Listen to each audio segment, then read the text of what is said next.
이겼는데 망한 나라 고조선. 10만 명의 군사를 1년 넘게 막았습니다. 그런데 망했습니다. 우리는 멸망을 이렇게 배웁니다.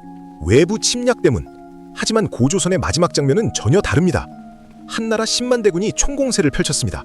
당시 동북아시아 최강 제국이 가장 큰 규모의 군사작전을 감행한 겁니다. 상식적으로 보면 이미 끝났어야 할 전쟁. 그런데 끝나지 않았습니다. 고조선은 버텼습니다. 성벽은 무너지지 않았고 군대는 유지됐고 전쟁 판도는 점점 고조선 쪽으로 기울고 있었습니다. 그런데 바로 그 순간 왕이 적습니다. 적의 칼이 아닙니다. 아군의 선택이었습니다. 성은 무너지지 않았습니다. 문이 안에서 열렸습니다. 이 이야기는 멸망사가 아닙니다. 이건 권력이 무너지는 공식입니다. 그리고 이 공식은 지금도 반복되고 있습니다. 기원전 2333년 한반도와 만주 일대에는 수십 개의 부족이 흩어져 있었습니다. 서로 싸우고 서로 의심하고 각자 생존만을 생각하던 시기. 이 상황에서 나라를 세운다는 건 군사력만으로는 불가능합니다. 사람들이 복종할 이유가 필요합니다.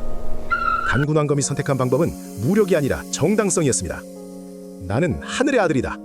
이 한 문장은 정치적 브랜딩이었습니다. 제사권과 군권을 동시에 장악, 종교적 권위와 군사적 권위를 하나로 묶는 구조. 지금으로 치면 정치 권력, 종교 권력, 군사 권력을 모두 한 사람에게 집중시킨 설계. 권력이 분산되지 않으면 내부 배신은 어렵습니다. 이 구조 덕분에 고조선은 빠르게 안정됩니다. 연나라의 침공도 막아냅니다. 첫 번째 생존 성공. 단군의 설계는 완성도 높은 중앙집권 구조였습니다. 하지만 문제는 시간이었습니다. 시간이 흐르며 권력은 세습됩니다.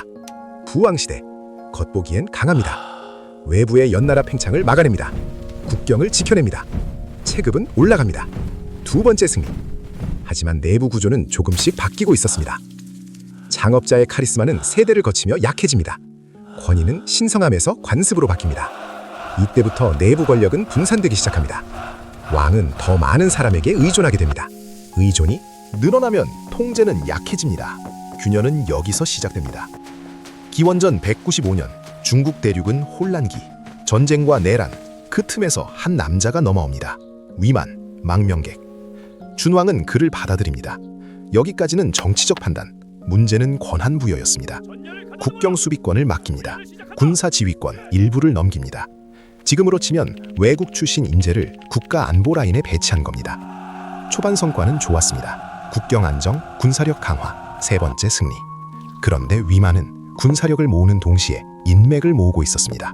망명자 집단, 불만 세력, 경제 이해관계자들. 조용히 자기 네트워크를 구축합니다. 그리고 결정적 순간 한나라가 침공한다. 공포는 판단을 흐리게 만듭니다. 위만은 말합니다. 제가 지키겠습니다. 준왕은 문을 열어줍니다. 들어온 건 적이 아니라 권력 교체였습니다. 준왕은 남쪽으로 쫓겨납니다. 이건 단순 쿠데타가 아닙니다. 신뢰를 기반으로 한 권력 전환.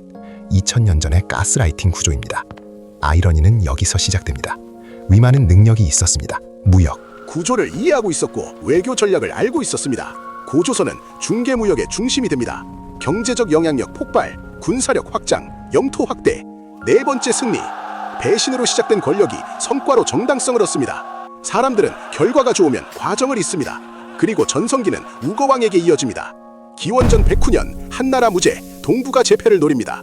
10만 대군, 육군과 수군 동시 투입, 대규모 장기전. 고조선은 버텨냅니다. 1년, 지휘관 교체, 해군 피해. 한나라 내부에서도 불만이 쌓입니다. 판은 고조선 쪽. 다섯 번째 승리 직전. 그런데 전쟁은 사람을 지치게 합니다. 경제 부담, 장기 동원, 불안, 의심. 이 전쟁 끝이 있는가? 왕의 판단이 옳은가? 여론이 흔들립니다. 한나라가 전략을 바꿉니다. 밖에서 못 부수면 안을 흔들어라. 회유, 협박, 뇌물. 신하 몇 명이 흔들립니다. 균열은 눈에 보이지 않습니다. 하지만 결정적 순간 우거왕은 전쟁터가 아니라 궁궐에서 죽습니다. 적의 칼이 아닙니다. 자기 편의 선택. 문은 안에서 열렸습니다. 고조선의 몰락은 침략 때문이라고 우리는 배웠습니다. 사실은 내부 균열해졌습니다. 단군 때는 통합, 부왕 때는 방어, 위만 때는 성장, 우거왕 때는 저항. 외부 전쟁은 계속 이겼습니다. 하지만 내부 설계는 약해졌습니다. 권력이 분산되고 신뢰가 통제보다 앞서고 성과가 구조를 가렸을 때 문은 열립니다. 회사가 무너질 때 경쟁사가 성문을 부숩니까? 아닙니다. 핵심 인력이 빠집니다. 내부 정보가 셉니다. 관계가 끝날 때 외부 사람이 와서 무너뜨립니까? 아닙니다. 가장 가까운 사람이 문을 엽니다. 고조선이 남긴 건 영토가 아닙니다. 패턴입니다. 강한 나라도, 강한 조직도, 강한 관계도 안에서 무너집니다. 문은 밖에서 부수는 게 아니라 안에서 여는 겁니다. 다음 이야기에서는 이 패턴이 다른 시대에 어떻게 반복되는지 더 깊이 파보겠습니다.